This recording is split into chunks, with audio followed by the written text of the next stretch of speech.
Good evening, everyone. It is the Camera Artist Guild Thursday Image Critique, and I am your host, George DeLoache. I'm a portrait artist and photographer's coach coming to you from Los Angeles, California. And I say that every week, but there's somebody that might not know who I am. Okay, we've got Erskine Isaac. Dude, I love it. I love it. I might have handled the light a little bit different. Uh, Actually, I don't think I would, but I maybe tone the light down a little bit, but all in all, it's a killer image. The story it tells, the narrative it tells, every one of those kids is just on point as far as their appearance, their look, their attitude. They're all tweeners, just beginning into teenage. And I remember when I was a kid and we used to ride bikes with all the rest of the kids in the neighborhood, and the sense of freedom that you got when you finally got away, you got a chance to get away from home and go whatever direction you decided to go. If you wanted to go left or right, up or down, you had control of that. And it was you and your bike and your buddies. And man, those were really good memories. And you triggered every one of those memories for me. And this image does that. So congratulations, and just keep it up. You're into something there. Just refine the lighting maybe a little bit. Take a good long hard look at Annie Leibowitz's stuff and see how she handles her light. She uses soft lighters to illuminate her shots with that. I don't know what you use on this one, but look at Annie's stuff. Study Annie's stuff because she does things like this. Okay, Diana Rucker. Fabulous. I love it, Diana. You are doing just really good. You're trying something a little bit different. We'll enlarge it up this way. Getting into that family stuff, and you are on the 1/3 compositional line where you're supposed to be.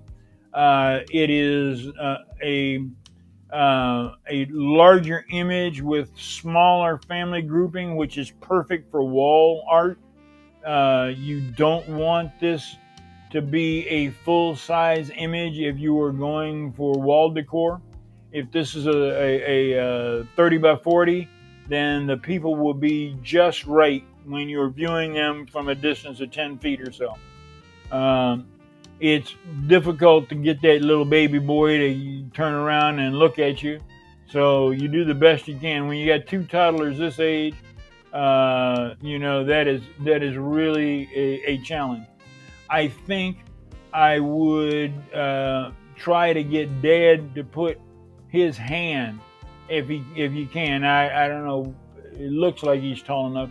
Either hand on the shoulder, on the back, and that'll get the hand out of the pocket. Now, if you're gonna have him put your hand in their pocket, that's a pretty good way to, with the thumb hooked in the pocket. But try to bring this one maybe around right in front of Dad, and then Dad could reach out and touch them. And you got Mom there, and then you want to get Mom to look up at the camera, and that means you got to talk it up. And you just got to take, when you think you've taken enough photographs, take some more.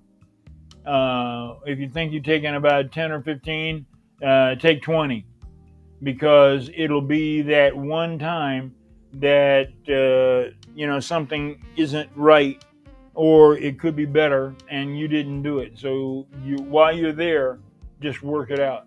You also might try toning down the key light just a little.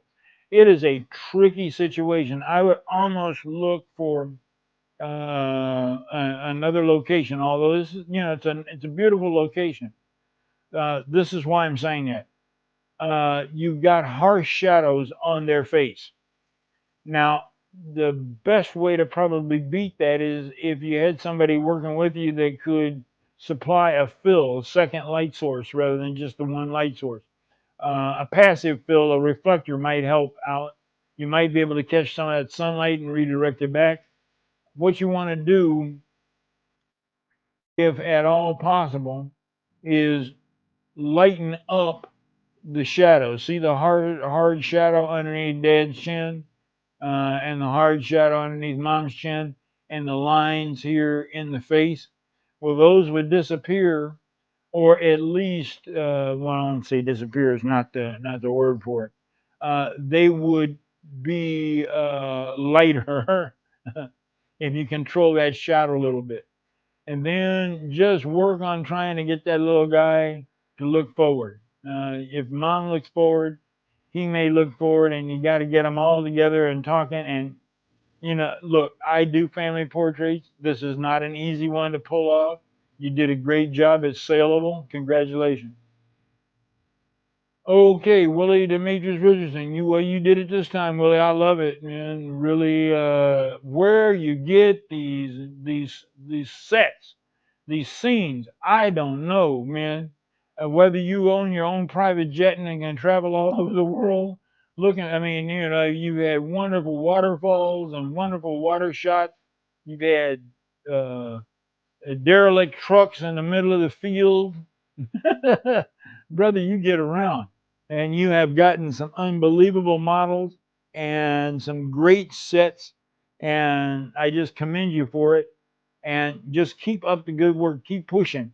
But you've got her in on the 1/3 compositional line. Because she is red, she stands out very nicely. And because you put her on the 1/3 compositional line, it is very nice. And because you have matched the overcast sky and the time of day so that the light itself was lower, perfect. Just in every aspect. I couldn't see it handled much better. Yeah, I maybe try to, and this is really nitpicky, clone out this rail so that it has a more that continues with the medieval kind of a look to it. But that's all. Okay, and Tony Shaw, and just one of your great kid shots. I love this little girl, and interesting. You have taken the Elizabethan type collar here and used it with the girl with the big fro. And I had a fro almost that big back in the 70s. Well, not quite that big, but I still had a fro, buddy. Let me tell you. Interesting. Now, there's there's one thing that I mentioned, and this is a case of preferring. And you are the creative artist, and you are very good at what you do. And so I'm not trying to tell you what to do. I'm just giving you suggestions on kicking it up possibly to the next level. The thing that she's holding on to, you know what it is, but nobody else knows what it is. I think it's an African mask. And if that is it, then figure out a way to get more of it in the photograph so that you can tell more of the story.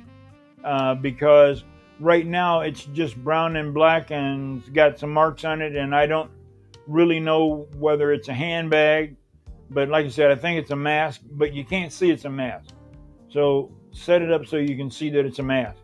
And the other thing is that there's a treatment that I think you're using that causes this to have kind of a fog look to it, because I've seen it in a lot of your work before. And preference. This is preference. This is not a criticism nor correction or anything like that, just suggestion. But preference, I like saturated, deep color. And this looks kind of like there's a lens flare.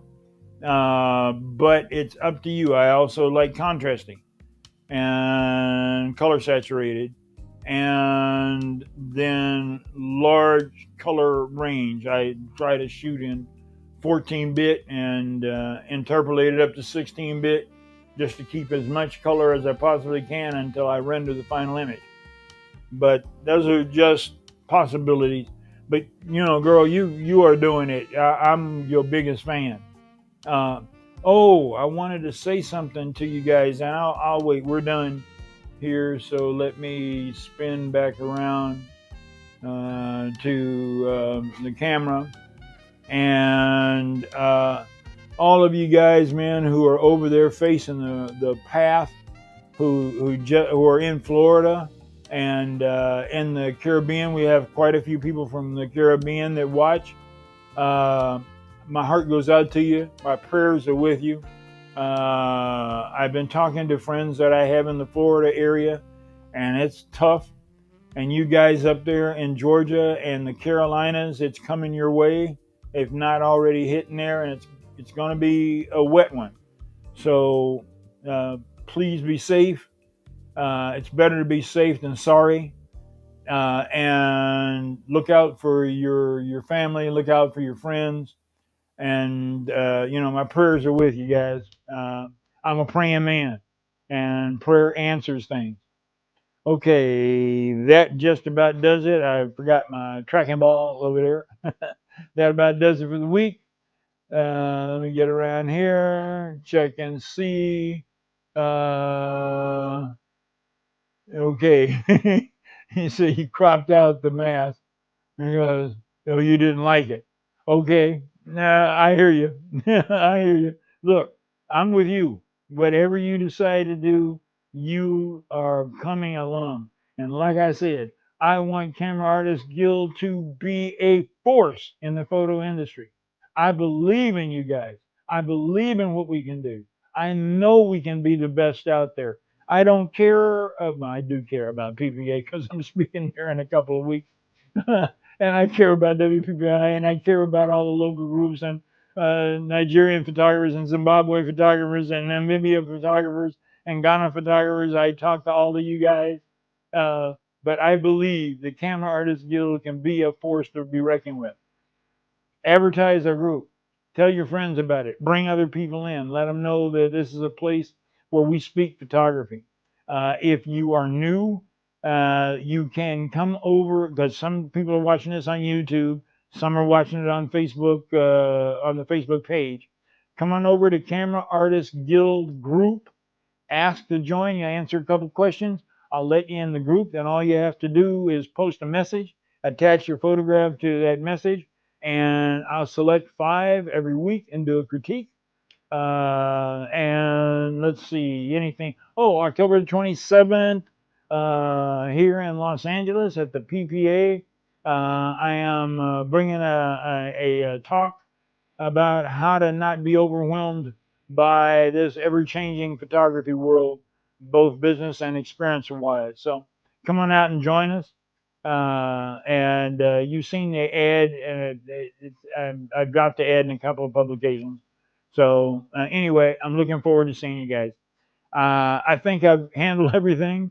I got my creative prayer group going tonight, so I'm on my way to that. And I'll be praying for you guys. Again, be safe out there in that weather and take care. We're out of here. I think so anyway.